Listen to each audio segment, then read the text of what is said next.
오늘 하루 제주에서 있었던 뉴스를 정리해드리는 뉴스 브리핑 손보련입니다.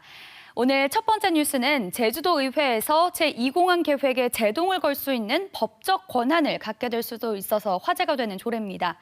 보전지역 관리조례 개정안을 놓고 제주도 의회가 전문가 토론회를 열었는데요. 최승민 기자가 정리했습니다. 무분별한 자연훼손과 난개발을 막기 위해 도입된 관리보전지역. 지하수와 생태계, 경관 1등급 지역은 절대보전지역에 준해 관리가 이루어집니다. 현행 조례에는 1등급 지역에 도로와 철도, 공항과 항만을 비롯한 교통시설을 설치할 수 있는데 여기서 공항만을 제외하자는 게 도의회에서 발의한 조례 개정안의 핵심입니다. 그런데 제2공항 예정지에는 지하수 1등급 4만여 제곱미터가 포함돼 일각에서 이 공항 개발을 차단하는 것 아니냐며 반발해 논란이 생겼습니다. 전문가 토론에선 문제 없다는 의견이 나왔습니다. 도로와 철도 등은 많은 면적이 훼손되지 않지만 공항과 항만은 면적 규모가 달라 제외하는 게 맞다는 겁니다. 이 공항 예정지의 지하수 1등급 지역은 인공시설인 저류지 등으로 등급을 조정하면 공항 개발이 가능하다는 주장도 나왔습니다. 공항 개발을 차단하기 위한 것이 아니라 그 잘못된 우리 특별법의 조항과 잘못된 보전지역 관리에 관한 조항을 바로잡는 일입니다. 환경단체는 현재 2등급인 곶자왈도 등급을 올려야 하는 시점에 제주도가 나서 조례 개정을 반대하는 건 문제라고 꼬집었습니다. 이해관계가 있는 단체나 개인들은 뭐 문제제기할 수 있다고 봐요, 저는. 근데 제주도마저도 이거에 대해서 문제제기 한다는 거는 저는 이건 상식적으로 지금 이해가 안 가는 일입니다. 건설업계는 여전히 제2공항을 막으려는 의도라며 우려했습니다. 제2공항이라든가 이런 부분에 대해 가지고 어떤 상당한 어떤 SOC 사업에 대한 투자 위축 이걸로 좀 이어질 수 있다라고 하는 게 저희 업계 우려입니다 해서. 토론회에선 도의회의 조례 개정에 원지사가 공식적인 법률 자문 없이 위헌 위법을 운운한 건 과도한 입법권 침해라는 비판도 다시 제기됐습니다. KBS 뉴스 최승민입니다. 도유지를 빌려서 양식장을 운영하는 업체가 당초 빌린 목적도 바꾸지 않고 낚시터를 만들고 있어서 논란입니다. 공유재산이 도내 곳곳에 있지만 체계적인 관리는 이처럼 이루어지지 않고 있습니다. 김가람 기자의 보도입니다. 양식장업을 목적으로 민간에 빌려준 도유지입니다. 그런데 주변에는 양식장과 어울리지 않는 건축물과 공사 자재들이 널려 있습니다. 양식장 측에서 낚시터를 만들고 있는 건데 문제는 대부 목적을 보면 여전히 양식장업이라는 겁니다. 공개 입찰을 거쳐 새로운 대부 계약을 맺어야 하지만 이런 절차 없이 낚시터를 조성하고 있는 겁니다. 낚시터 굳이 용도로 사용할 거 아니냐. 그러니까 일단 자기는 양식장을 위해서 사무실을 쓰는 거라 그런 식으로 나오니까 저희는 이거를 막을 방법이 없는.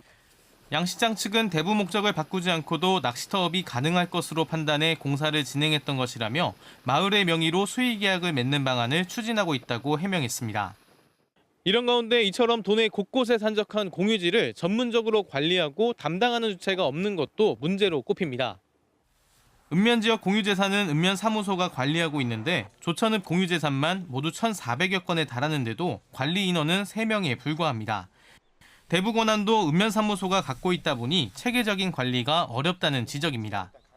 도민의 공익을 위해서 써야 되는 곳인데 이런 것들이 사익을 위해서 쓰이는 경우가 빈번히 나타나고 있고 그렇게 변질되는 상황들이 있기 때문에 공공재산인 도유지를 통합적으로 관리해 점검하면서 공익에 기여할 방안을 마련해야 할 시점입니다.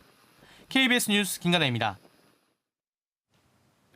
고등학교에서 학생회가 전통교육을 명목으로 후배 학생들에게 얼차려를 주는 현장 어제 이 시간에 전해드렸는데요. 당시 개선을 요구하는 학생들의 목소리도 있었다는데 학교 측은 어떻게 대응했을까요? 박천수 기자가 취재했습니다. 한 고교 학생회의 전통교육 시간. 학생들이 운동장에 모여 학생회의 지시에 오하열을 맞추고 교장과 교사들은 운동장 밖에서 이 현장을 지켜봅니다. 한 교사는 학생회의 얼차려 현장 사이를 지나가기도 합니다. 문제는 이후 학교 측의 대응입니다.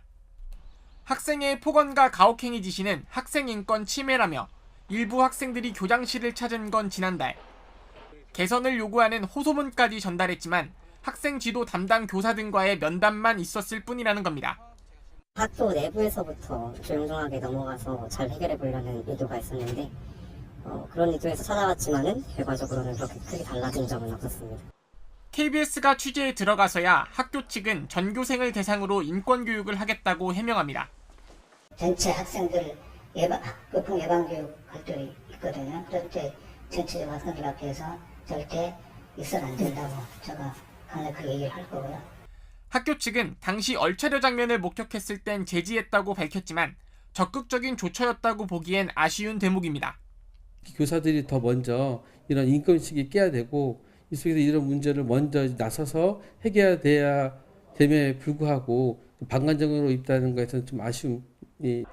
학생 인권이 전통이라는 관행에 가려진 건 아닌지 되새겨볼 대목입니다. KBS 뉴스 박천수입니다. 이 보도와 관련해 제주도교육청이 해당 학교에 대책을 권고했습니다. 교육청은 오늘 해당 학교를 방문해 학생회 교육 당시 학생 폭행에 대한 실태를 이른 시일 내에 조사하고 모든 학교 구성원들에게 인권 교육을 권고했다고 밝혔습니다. 또 관행 전통이라는 이름의 인권 침해적 학교 문화를 모니터링해 개선해갈 계획이라고 설명했습니다.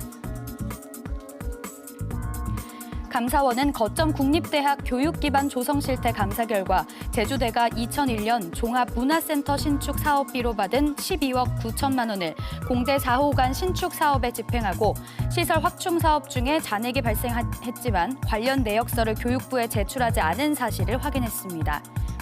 감사원은 사업비 일부를 목적 외로 사용한 사실을 적발함에 따라 제주대에 재정상 불이익을 부과해달라고 교육부에 통보했습니다. 제주도는 이달부터 도내 만 6살 미만 아동에게 매달 10만 원의 아동수당을 지급한다고 밝혔습니다. 지금까지는 재산과 소득 수준 등의 기준으로 지급했지만 개정된 아동수당법에 따라 이달부터 모든 아동에게 지급하며 기존에 아동수당을 신청했다가 탈락한 경우 담당 공무원이 직권으로 신청하게 됩니다. 마약성 식품인 카트를 섭취한 혐의로 송치된 예멘인 4명에게 검찰이 기소유예 처분을 내렸습니다. 이들은 지난해 8월 예멘인 난민 신청자들을 대상으로 한 소변 검사에서 카트 마약류 성분이 검출됐지만 예멘과 달리 국내에서는 카트가 위법이라는 인식이 부족했던 점 등을 인정받았습니다. 지금까지 뉴스 브리핑이었습니다.